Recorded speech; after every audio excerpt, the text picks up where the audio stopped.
Gold and Black Live. These are my favorite kind of shows, mainly because the rest of my staff isn't here. That's not quite true. But Todd Foster, former Boilermaker basketball player, has been involved in the athletic department pretty much since you graduated. Well, when did you? 99. 99. You came back and have been involved with academics, been involved as an assistant coach. It's still a great place to be and be involved with Purdue sports on a daily basis. Well, it's Coach gave me the opportunity to come and play for Purdue University and gave me the opportunity to be a part of this tradition here. And once you go through it, you bleed black and gold, and there's no question about it. Whatever sporting event we take the family to, you want our team to succeed and be on top every time. It's bragging rights, and you take pride in that. And now being in the athletic department and with our student athletes and trying to help them, not just in the academic parts, but you're trying to find other ways in their life that will benefit them. Talk to them now, and then down the road say, hey, be prepared for this. Doing the little things like our guys getting on the plane. Mm-hmm. So shake the alumni's hands if they're on there. That's like an interview. You get on that plane, you got to treat it like an interview. Then you get it on the court, and that's another interview. You got to bust your butt and go hard as you can, because there's 14,000 people watching you in the game.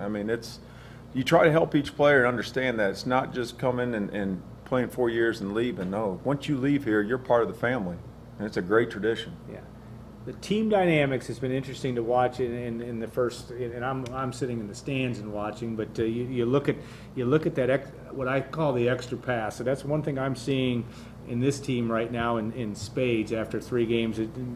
They are shooting a lot of threes, but most of them are coming after that extra pass. The team seems to have that chemistry.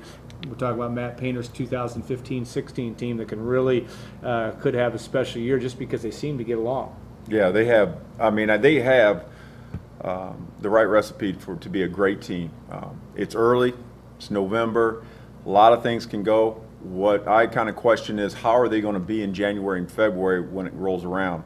They started workouts in August, and they've been going all the way through. And when you have some young guys, sometimes they can kind of blank out in January and February because it's just everyday practice and everyday games. And you can say, how can you just think of it that way? But it can take a toll on your body and your mindset. But if they stay together and they have success and they fight together and just stay together on it every day, they can be pretty good. And I think that's the one thing, like you're saying, they're shooting threes right now. I'd like to see them, shutting teams down. Yeah. Where they allow 79 points the other night, and they had, they said they shot so many threes. Well, that's fine, but look at the defensive part. That's what's going to win you games. Who's going to be tough enough to stop and take charges? Who's going to get on the floor, get that crowd going? I'd rather have somebody dive on the floor 2 times, take a charge.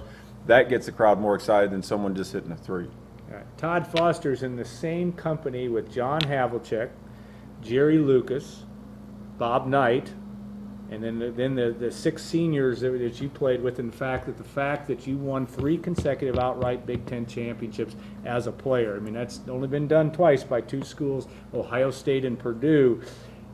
You knew about that because you had in '94, your sophomore year, you had the best player in college basketball in Glenn Robinson.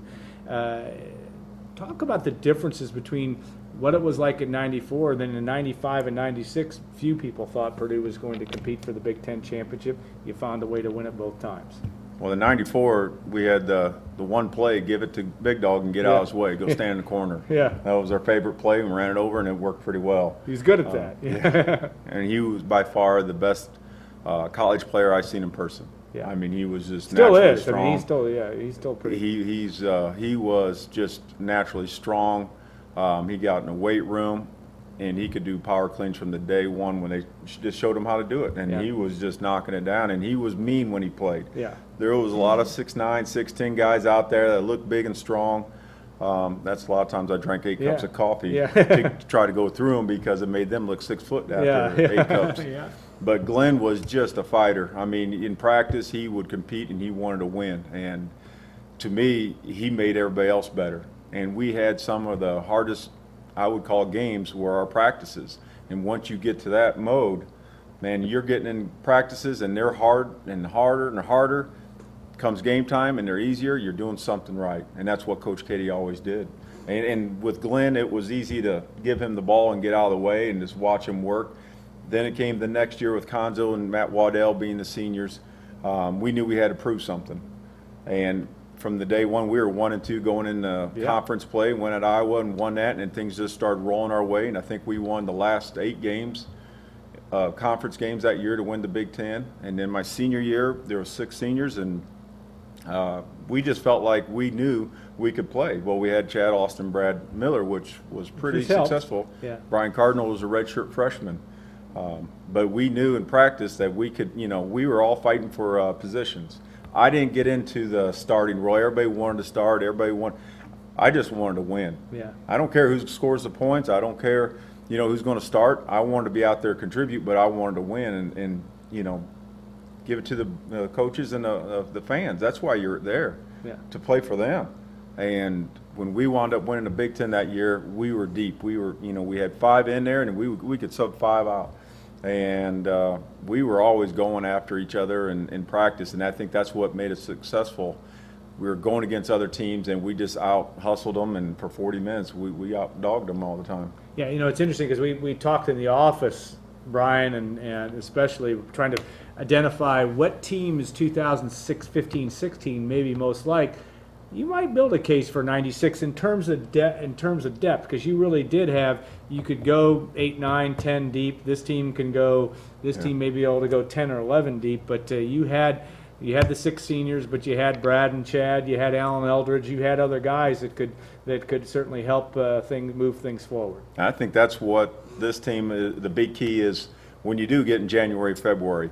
If Kendall's not hitting the threes, or somebody's not stopping the ball, or getting scored on, you got to have somebody who's on the backup that's going to come in and fill that role. You can't lose a beat, when you sub, or if someone's on fire, Vince is playing well and shooting well, and he gets in foul trouble, who's going to fill those shoes? Who's going to play those minutes when he sits? And you got to have that. You got to have the next, group of guys. They got to come out and fight and be ready to compete. You can't lose that beat, especially in the Big Ten, because when you're getting those games, no matter what game it is, you're going to go in strides. You could be up 5. Next thing you could be down 2, and when you're on the road, it's a battle. And you got to remember, it's 5-on-5. The crowd's not in it. The crowd can't shoot it. The crowd can't stop you. You got to believe in the teammates around you, and you play for this. You don't play for the back. And I think if they start understanding that you play, for those people that paid to watch you play, and you start thinking to yourself, and I think a lot of kids don't do this nowadays, is when they go out there, they're thinking about themselves, and I think that some of that's going with AAU, and that gets me all started, gets me fired up. But when you start thinking, when we lost a game, my first thought was, I let coach down and I let our fans down. That was my first thought. Yeah. And I was embarrassed the next day to go to class because I felt like I let everybody down. But it made I could have taken it 2 ways, give up or go harder. And I couldn't wait to get to practice to get after guys and just try to go after them. Make them mad at me. I don't care. Yeah. But we needed to compete and we needed to win those games. And if those guys on this team here, they have size, they have guys that can get out and run, they got guys can shoot it. Do they have the toughness? Will they sacrifice their bodies for the coaches and for the fans? And once they believe in that and believe in the people they're watching them and get into the caring for others, I mean, they can write their story. Yeah. Glenn Robinson obviously is so talented, and with all due respect to everybody else on the team, at a whole different level in some ways. Was he ornery in terms of what his expectations were for the rest of you in practice, or how did he tell folks what his expectations were for the rest of you, or did that come through Coach Katie, or how did that typically work? I mean, could Glenn pull people aside and say, we need to do this better? Glenn wasn't really a speaker. His actions kind of spoke for him. We had some times in practice, and we had some altercations where guys went after each other, and we had to stop practice, and then that happened a lot, and Glenn was on part of them because he was competitive. And so when we were doing competitive drills, nobody wanted to lose, and Glenn started that. When he started doing it, he would start talking trash, and it would get everybody else fired up. And Conzo was the same way. Conzo would start talking trash, and he wasn't in the practice drill. But he would be over there on his bike, doing rehab on his knee, but he would start talking trash and getting everybody going. But Glenn was more of doing it by his actions. and he would go after guys in practice, and then we started going after each other, and that's why Coach started getting those big boxing gloves for us. And those were the days, though. I mean, we had success because everybody was competitive. Yeah, no question on that. The story, one of my favorite stories, is your game in Iowa. I think your sophomore year, where you get put into the game late in the game, make a steal, make a basket, as I recall. But a game when I think Purdue was down 4 with maybe a minute to go, and it looked like things were heading south, because that would have also, and I may be mixing years here, but put you in a bigger hole in terms of your early season record. But it kind of changed everything. Tell us that story. That was with against Iowa, and it was getting close towards the end of the game, and they took a pretty good lead, and we got close, and then all of a sudden we turned around and we were right there again, and we thought we had a chance. And when it gets down to that last minute, anything can go. But I do remember I about had my shoes untied right there. I untied my shoes because I had family visiting for one time to get to go to a game. From Washington, Illinois, not far. And they came right over to the Iowa game, and I got in a little bit of the first half, and the second half I didn't get in at all till the very end. And all of a sudden, Coach Weber yelled, Foster, and then I had to sit there and look, and I was like, did he call my name? And I'm looking around, and because we just made a bucket and made it within, I believe it was 3 points. Yeah. And so I ran in there, and we were going to full court press as a timeout. Got in there, and next thing we know, we took them, and they got the ball in, and I was guarding. I believe it was Kingsbury. He was going on the sideline, and Woolridge was coming dribbling down. And I just remember, we didn't get the steal. So number one, we got to think of how we're going to get the ball back. And why he's going to hang on to the ball, we're going to have to foul him. So I just thought, I'm going to take a charge. And sure enough, he was coming up, and I just faked like I was going to try to jump up. And then instead, I just stood there, and he ran right into me and had 2 free throws. And sure enough, I was very fortunate to get up there and hit both of them and turned around. We were down 1.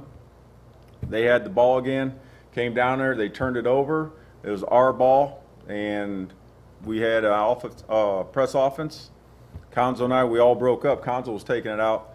I went deep because the guy was guarding me up close, so I went deep, and Zoe just threw it deep, and I went up and got it, and the guy that's guarding, I believe, was Justin Jennings or Herb, deep in the back, came up and fouled me.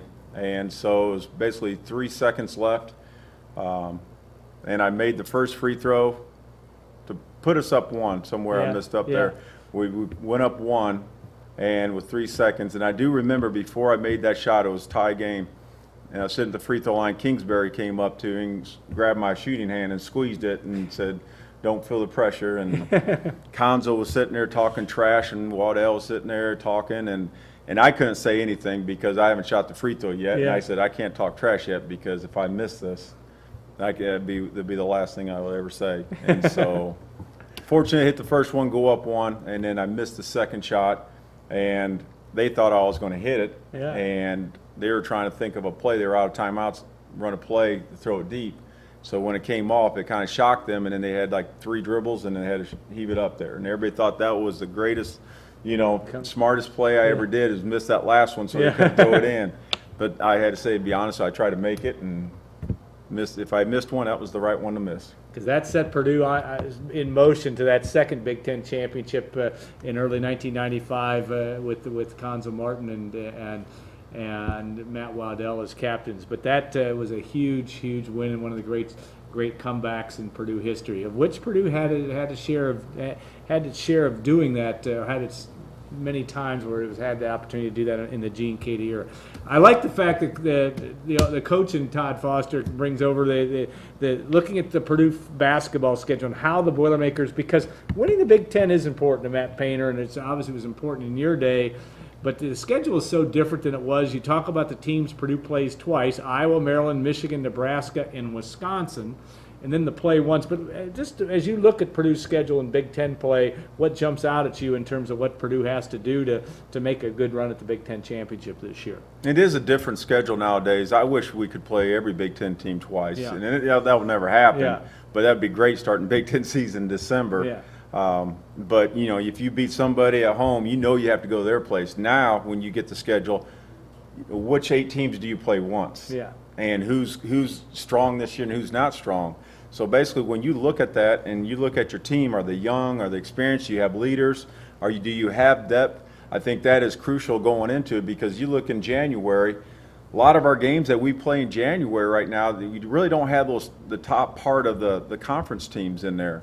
I'm going by the AP, who's ranked right now, who's getting the votes and all that. I haven't seen everybody. But then you turn around and you look at February. From the start of February, I believe you have like Maryland, then you turn around and play Michigan State, and then you have Northwestern, then you have Indiana, and then you have Maryland again. Yeah. So, right off the bat in February is your crucial. And Coach Katie always said it's like 2 seasons, January and February. Who's going to stay alive in February? And what happens is a lot of times when teams things are going south for them, those teams in February, it looks on your schedule, who's playing those teams, and those teams will start giving up and so forth. But the teams that are fighting for a conference title, they're the ones that are going to be hard to play in February, and that's what we have right now. Is you look at those teams in February that are marked on there, it's going to be going to be a tough battle for our guys. But you got to play the game, and you got some games at home there that we can win. You got Michigan State, Maryland in February. You got Wisconsin in February at home. But we still have to go on the road in February at IU, and I believe at Maryland and at Michigan. But if you want to be a conference title champion, you got to win those games. You got to win those games down the stretch. So, well, Todd, thanks so much for your time. We enjoyed having the opportunity to go down memory lane, but also look ahead to what we expect to see in the 2015-16 season. We are out of time for this week. I want to thank Gordon and Cammie and all the folks at WFI. Kim may be back there as well, helping us out. We appreciate everything you do for us, and we will look forward to. Now, we're going to be on hiatus for a while. Our next show will be December the 18th, which will be the week before Christmas Day, obviously, but an opportunity to probably have a little bit of the football captains, which we have historically had on there. We're looking back at football and obviously looking ahead to basketball. Then we'll be back weekly in January during basketball season with Gold and Black Live. So thanks again to our sponsors, XXX, State Farm agent Trent Johnson, of course, Hilton Garden Inn, and John Basham and the good folks at Basham Rental. We'll look forward to another big show before the end of this year, and then we'll be going weekly in 2016. Have a great Thanksgiving, everybody, and thanks again, and we'll look forward to talking to you next month on Gold and Black Live.